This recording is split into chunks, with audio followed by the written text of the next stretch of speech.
दिन भर में हुई अद्भुत चीजों को याद करते करते सिद्धार्थ की आंख लगी ही थी कि उसे किसी आहट ने उसे जगा दिया। उसने सामने देखा तो वही सफेद भेड़िया उसके सामने खड़ा था। उसकी लाल लाल दहकती आंखों के पास निकलता हुआ खून उसे और खूंखार बना रहा था। सिद्धार्थ को लगा ये उस पर हमला करने वाला है और वो फिर से अपने बचाव के लिए उस पर बिजली गिराने ही वाला था, लेकिन तब तक भेड़िए के मुंह से आवाज आई, मैंने तुम्हारे ऊपर हमला नहीं किया था। मेरी अदावत उस झाड़ी से थी जिसने 3 दिनों से मुझे उस छलावे में फंसा रखा था, लेकिन आपने बस ये देखा कि सामने भेड़िया है तो खूंखार ही होगा और हमला कर दिया। सिद्धार्थ उसकी बात सुनकर पछताने लगा कि उसने नाहक उसके ऊपर हमला कर दिया। वो उसे वहां से बुलाकर अलग लेके गया और बारिश से उसका घाव ठीक करने लगा। कुछ देर बाद उसका घाव थोड़ा बहुत ठीक हो चुका था और वो भेड़िया पहाड़ों की ओर भाग गया। सुबह हो चुकी थी। उसके जो खेत कुछ दिन पहले आई बाढ़ में बह चुके थे, उसमें सिद्धार्थ और महेश ने मिलकर सब्जियां उगा ली थी। सिद्धार्थ ने उन सब्जियों को अपनी हथेली के जादुई बारिश से सींच दिया था, जिससे उनके स्वाद और गुणवत्ता कई गुना बढ़ गई थी। वो बांस और भेड़िए को रोज रात बारिश से भिगाता, जिससे दोनों बहुत तेजी से ठीक हो रहे थे। कुछ दिनों बाद सिद्धार्थ अपने घर पर बैठा हुआ रेडियो पर कहानियां सुन रहा था। तभी उसका फोन बजा। ये रिया का कॉल था। सिद्धार्थ ने फोन उठाया और कहा, नमस्ते रिया मैडम, कैसे याद किया? सिद्धार्थ ने रिया की बात सुनकर खुश होते हुए कहा, हम लोग किसी काम से इधर से गुजर रहे थे तो सोचा तुमसे मिलते जाएं। अगर हमारे लिए कुछ हो तो बताइए सिद्धार्थ जी। सिद्धार्थ को उधर से रिया की आवाज सुनाई पड़ी, जरूरी है कोई काम हो तभी आप यहाँ आओ, आपका घर है, आप कभी भी आ सकती हैं। कहते हुए सिद्धार्थ ने उन लोगों को आने का न्योता दिया और फिर इंतजार करने लगा। कुछ देर बाद सिद्धार्थ के घर के सामने कई गाड़ियां रुकी। उसमें से रिया, अमन नायक, डॉक्टर वर्मा समेत कई लोग उतरे। गांव के लोग उनको आश्चर्य से देख रहे थे कि आखिर इतने धनी लोगों का सिद्धार्थ और उसके परिवार से क्या रिश्ता हो सकता है। सिद्धार्थ उन लोगों को लेकर पहाड़ों की ओर चला गया और जड़ी बूटियां दिखाने लगा। उनके साथ एक लेब्राडोर भी था जो उनके साथ साथ चल रहा था। सिद्धार्थ हाथ में एक टहनी लिए उन लोगों को उन जड़ी बूटियों की विशेषता समझा रहा था और डॉक्टर वर्मा उसके बगल में खड़े हुए थे। बाकी लोग उसके सामने खड़े हुए थे कि अचानक से कुत्ते ने भौंकना शुरू किया और उसके सामने खड़े लोगों के चेहरे का रंग उड़ गया। कुत्ते को जंजीर से पकड़े हुए वो आदमी उसे बहुत ताकत के साथ उसे रोक रहा था। अचानक से सबके चेहरे पर आए परिवर्तन को देखकर सिद्धार्थ ने उनसे पूछा, क्या हुआ? अमन ने सिद्धार्थ को पीछे देखने का इशारा किया और फिर जैसे ही डॉक्टर वर्मा और सिद्धार्थ ने पीछे मुड़कर देखा तो डॉक्टर वर्मा का कलेजा मुंह में आ गया। उनके पीछे वही सफेद भेड़िया एक बकरी मुंह में दबाए हुए खड़ा था। सिद्धार्थ एकदम से चौंक गया कि आखिर ये आज दिन में क्यों आ गया, और दिन में आना ही था तो इन लोगों के सामने क्यों आ गया? भेड़ियों को वहां देखकर उसने दांत पीसकर फुसफुसाते हुए उससे कहा, तुम यहाँ क्या कर रहे हो? भागो यहाँ से।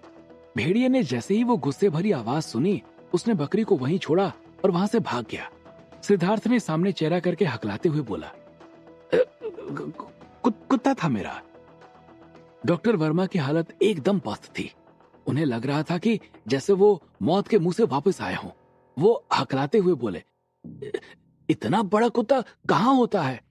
ये जरूर कोई भेड़िया है। कहते हुए डॉक्टर वर्मा के चेहरे पर अब भी वही डर दिखाई दे रहा था। नहीं डॉक्टर साहब, माना कि हम लोग पहाड़ के हैं, लेकिन इतने भी बलवान नहीं कि भेड़िया पाल लें। ये मेरा कुत्ता है जो कि जंगल में रहता है। पूरा दिन इसे मांस वगैरह खाने को मिलता है, इसलिए इतना बड़ा दिख रहा है। सिद्धार्थ ने उन्हें बात घुमाते हुए जवाब दिया, कौन सी ब्रीड का है? अब की बार सिद्धार्थ की ओर सवाल अमन की तरफ से आया था। अब ब्रीड का तो पता नहीं, लेकिन आदमखोर नहीं है।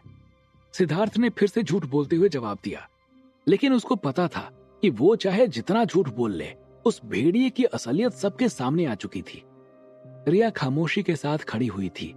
जैसे ही अमन और सिद्धार्थ की बातचीत खत्म हुई, उसने सबको नीचे चलने का इशारा किया और सब वहां से निकल आए। उनके आने से पहले ही महेश और निर्मला ने सब्जियां तोड़कर रखी हुई थी। उन लोगों को उन्होंने सब्जियों का बोरा दिया और वो लोग तुरंत निकल गए। सिद्धार्थ को ऐसा लग रहा था कि जैसे आज उसकी असलियत सबके सामने आ गई हो। ईटानगर की सड़कों पर गाड़ियां पूरी रफ्तार से चली जा रही थी। गाड़ी के अंदर ड्राइवर के बगल वाली सीट पर बैठी रिया समेत पीछे बैठे अमन और डॉक्टर वर्मा के चेहरे भी गंभीर थे। मैम, ये सिद्धार्थ हमसे जरूर कुछ छुपा रहा है। इतनी उम्र में ये इतने कारनामे कर रहा है। पहले वो सुनहला हनी शकल दिया जिसकी उम्र डॉक्टर वर्मा ने 100 साल से ऊपर बताई थी। फिर वो जड़ी बूटियां, चिनार के पौधे को ठीक करना और अब भेड़िए को कुत्ता बताना। मैम, हमें इससे थोड़ा सावधान रहना पड़ेगा, अमन ने रिया को आगाह करते हुए कहा। अमन, हम लोग बिजनेसमैन हैं। हमें किसी की पर्सनल लाइफ में टांग अड़ाने के बजाय इस पर ध्यान देना चाहिए कि हम उससे से ज्यादा फायदा कैसे कमा सकते हैं। ये भेड़िया और कुत्ते वाली बात हम यहीं खत्म करते हैं और अब आगे कहीं इसका जिक्र आना नहीं चाहिए। सिद्धार्थ की दी हुई जड़ी बूटियों से ही हमारे आयुर्वेदिक दवा का कारोबार आसमान छू रहा है, रिया ने साफ और सीधा जवाब देते हुए कहा। लेकिन मैम, अमन इससे पहले कुछ कहता, रिया बात बीच में ही काटते हुए बोली, लेकिन कुछ नहीं। वो सब जंगल के लोग हैं, उन्होंने पाल रखा होगा और मैं दावे से कह सकती हूँ कि वो पालतू ही होगा, क्योंकि सिद्धार्थ के डांटने पर वो तुरंत भाग गया था। इसलिए नो मोर डिस्कशन। कहते हुए रिया ने बात वहीं खत्म कर दी और गाड़ी ईटानगर की ओर बढ़ गई। सिद्धार्थ एक पत्थर पर बैठा हुआ गुस्से में बोले जा रहा था और उसके बगल में गुल्लू क्लास मॉनिटर की तरह अकड़ा बैठा हुआ था और उसके सामने वो भेड़िया किसी कमजोर छात्र की तरह सिद्धार्थ की डांट सुन रहा था। तुम क्या सोचकर दिन में आए थे? तुमको पता भी है कि तुमने कितना बड़ा बखेड़ा खड़ा कर दिया है। उन लोगों की वजह से ही मेरा घर चलता है। मेरे माता पिता थोड़ा खुश रहने लगे हैं। अगर वो दोबारा नहीं आए तो क्या होगा, सोचा है कभी? सिद्धार्थ ने उसे डांटते हुए कहा। लेकिन वो, जब तक भेड़िया कुछ जवाब देता, सिद्धार्थ ने उसे डपट दिया और बोला, लेकिन कुछ नहीं सुनना मुझे। अब तुम्हें वहां नहीं आना है। चुपचाप यहीं रहो, तुम ठीक हो चुके हो। अब तुमको मेरी कोई जरूरत नहीं है। मिलने का मन होगा तो मैं खुद चला आऊंगा। कहते हुए सिद्धार्थ उठा और चलने लगा। फिर उसने पलट कर देखा और बोला, आज से तुम्हारा नाम रॉकी है। मैं जब आऊंगा तुमको इसी नाम से बुलाऊंगा। कहते हुए सिद्धार्थ वहां से चल पड़ा। सिद्धार्थ आगे आगे जा रहा था और उसके साथ गुल्लू भी जा रहा था और डबडबाई आंखों से वो रॉकी को देख रहा था। रॉकी की आंखें भी भरी हुई थी और जैसे कह रही हो, यार मैं तो तुम्हें वो बकरी देने आया था। काफी दिन हो गए थे। सिद्धार्थ पहाड़ों पर नहीं गया था और ना ही उसके साथ कुछ ऐसी घटना घटित हुई थी जो उसे परेशान करे। वो अपने घर के बाहर बैठा रेडियो पर कहानियां सुन रहा था कि महेश ने आकर उसे उठाया। सिद्धार्थ ने ईयरफोन कान से निकाला और खड़ा हो गया। कल हम एक तालाब खोदेंगे और जो पैसे हमने इकट्ठे किए हैं उसमें मछली पालन शुरू करेंगे, महेश कुर्सी पर बैठते हुए बोला।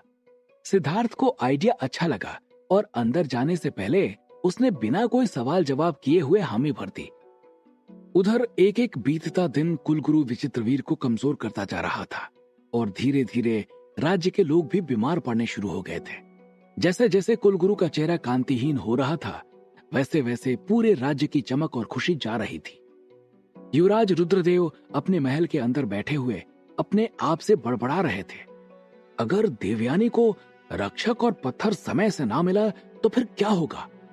ये सोचकर ही उनकी आत्मा कांप गई।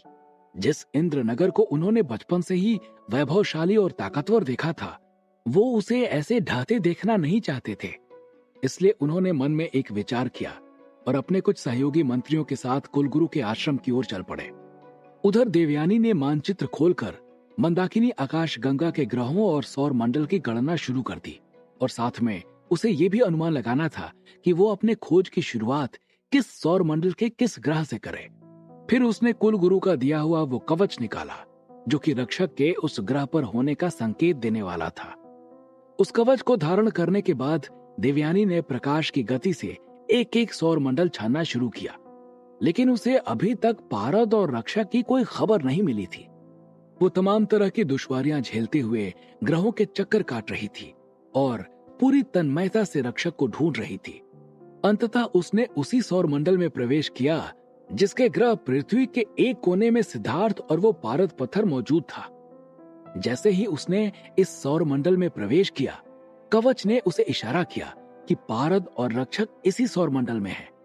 जैसे जैसे वो एक एक ग्रह को छानते हुए पृथ्वी की तरफ बढ़ रही थी, उसके कवच से आने वाला संकेत और तीव्र होता जा रहा था। और दूसरी तरफ देवयानी आकाश गंगा के मिराग ग्रह पर मौजूद इंद्रनगर राज्य के कुलगुरु का चेहरा भी खुशी से खिलता जा रहा था। उसने सौर मंडल के 4 ग्रहों और उनके उपग्रहों को छान लिया था, लेकिन अभी तक उसे रक्षक नहीं मिला था। फिर उसे शनि ग्रह को पार करके बृहस्पति ग्रह में कदम रखा और ढूंढना शुरू किया, लेकिन अब भी उसके हाथ खाली थे।